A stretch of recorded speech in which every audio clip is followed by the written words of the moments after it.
Hi guys! So welcome sa aking YouTube channel. So akong Hey Patsoy! Today is Chinese New Year.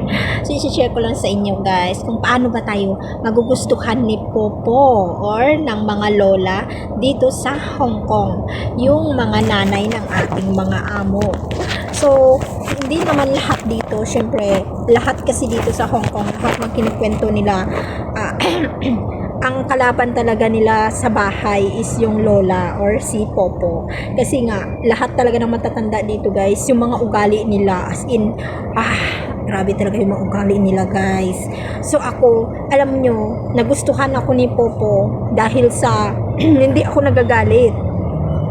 Pag nagagalit siya, pag mali yung gawa ko, kasi sa kanila hindi tayo perfect, lagi tayong mali guys. Lahat ng ginagawa natin mali yan sa kanila. So perfectionist kasi sila. Hindi tayo perfect, di ba? Tao lang tayo. So bago ako nagustuhan ni Lola guys, alam nyo bang grabe yung naranasan ko din dyan.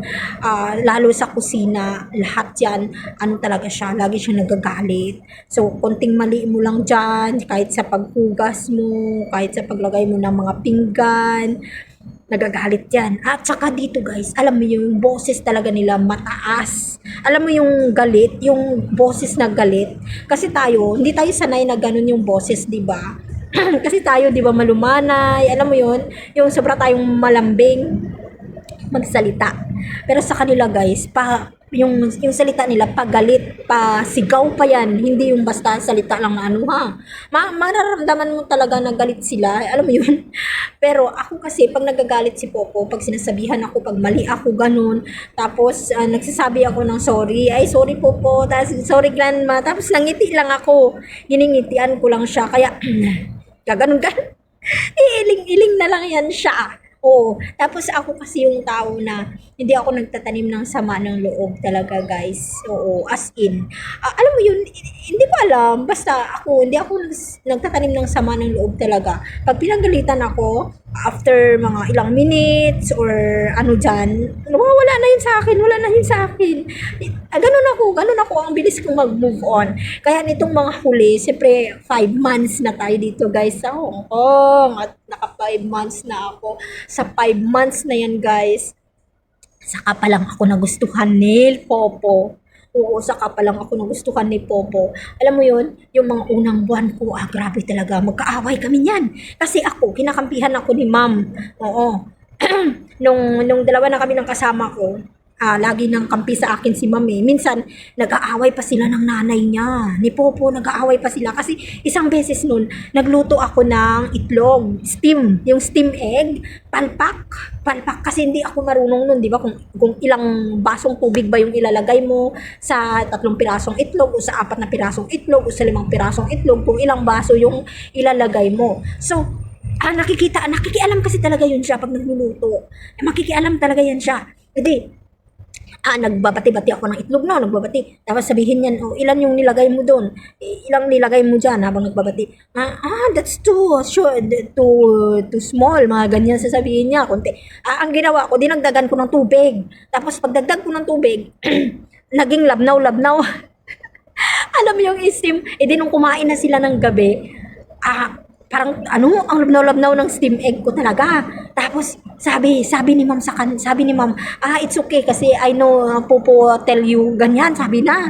Sabi ko ni ma'am, no. Hindi ako pinagalitan kasi alam daw niya na pinakialaman daw ako ni Popo, sinabihan ako ni Popo ng ganyan yung ilagay, ganyan. Kaya daw naging palpak yung luto ko. So kinampihan ako ni ma'am, no. Kaya nag-away kaya sila nun guys, as in. Tapos minsan kasi yan nagpupunta yan dyan sa bahay si Popo, na kami lang dyan dalawa, yung wala sila ni ma'am, nasa trabaho, tapos nagpupunta yan dyan sa bahay.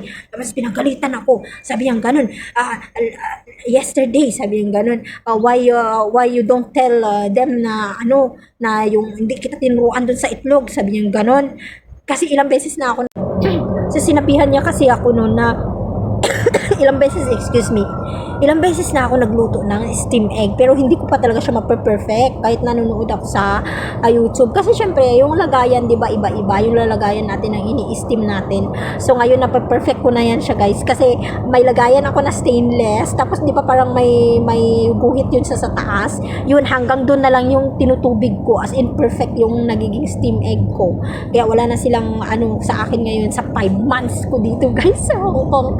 Hindi na-perfect ko na yung steam egg, wala nang problema. Pero nung una na yun, as in mga 2 beses na ako nagluto ng steam egg na nag-away pa talaga sila dahil nga pinapakialaman nga naman talaga ako ni Popo noon. Pero sinabi ko naman kay ma'am na, sabi ni ma'am nung kumakain sila, sabi niya bakit daw yung itlog mag-i-explain pa sana ako noon, tapos sinabi niya it's okay because I know grandma told you ganyan sabi ni ma'am. Samantalang si Popo nagalit sa akin. Sabi niya ganun, sabi niya, bakit hindi mo sinabi sa kanila na hindi kita pinakialaman na? Sabi niya, nung isang beses lang siya nakialam sa akin, pero nung next nga na luto ko na yun, napalpak, hindi na siya nakialam, tumingin lang siya, tapos nagsabi lang siya na that's enough. Sinabi niya lang ganun sa akin, tapos ako, siyempre pag sinabi niya that's enough, parang ang meaning, sabi ko, siguro kulang yung tubig ko. Kaya dinamdagan ko talaga, guys, ng maraming tubig. Kaya yun naging palpak. Dahil si Klaway pa ako. Tapos, yun, nagalit talaga si Popo sa akin, as in. Tapos sabi niya ganun, bakit hindi ko sinabi sa kanila na ako ang pinapagalitan nila? Sabi niya ganun. Oo, talagang suplada yun siya sa akin, mga dating unang mga buwan ko, lalo hanggang sa naging 3 months ako, ganun pa rin yun, mataray pa rin siya sa akin. Oo, tapos hanggang ngayon, nagulat ako noon, itong mga huli na, naging mabait na siya sa akin kasi pupunta yan siya dyan para magluto ng soup, kasi mahilig sila sa soup talaga yung niluluto niya, no. Nagpunta siya dyan, tapos tuturuan niya ako sa pagluluto. Ang ginagawa ko niyan, binibilisan ko yung kilos kasi ayaw niya ng babagal-bagal.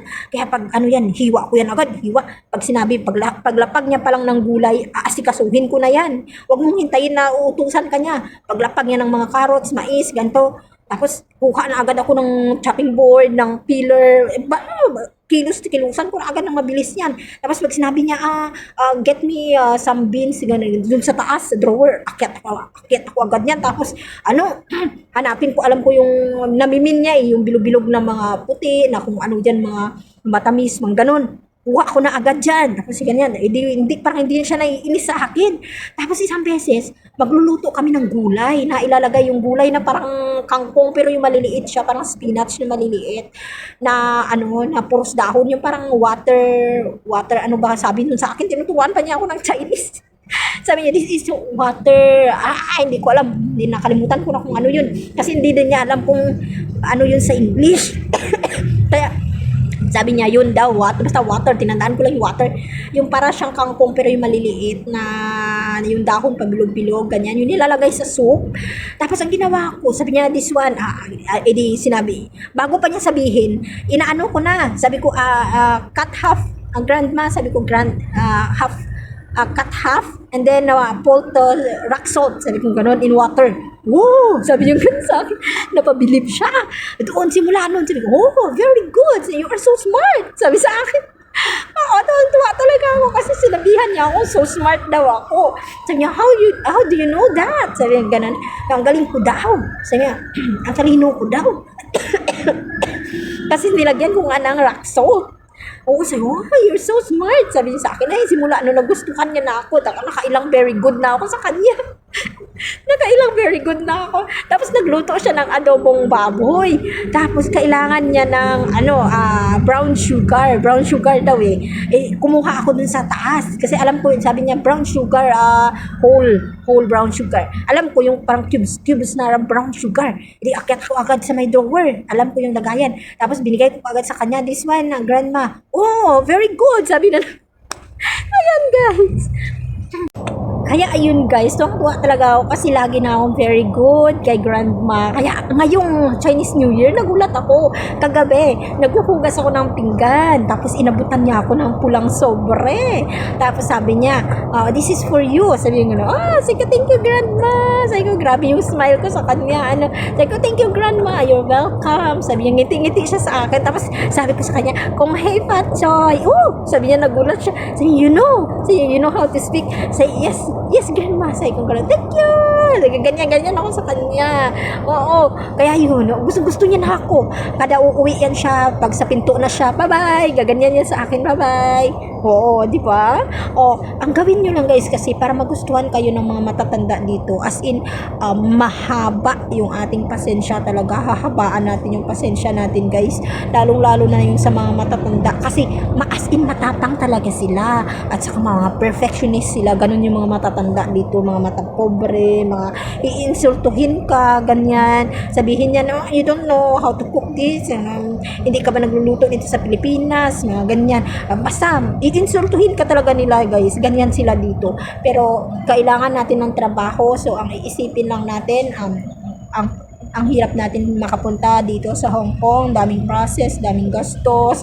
Tapos pagdating dito, syempre kung ano man yung madatnan natin na magiging amo natin, kailangan habaan natin yung pasensya natin at wag tayong ang ugali natin sa Pilipinas, wag na natin dalhin dito, mas mapagpakumbaba tayo kasi iba dito guys, iba. Oo.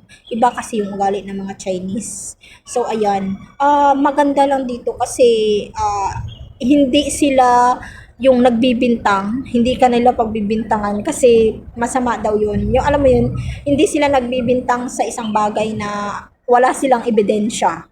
Ganun yung maganda dito. So yun lang guys, yun lang muna yung masishare ko sa inyo kung paano tayo magugustuhan ni Popo or ni Lola ng ating mga amo dito sa Hong Kong. So, sana may natutunan kayo.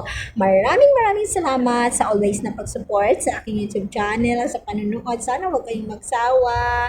Kung hey, Patchoy, ganda sa atin.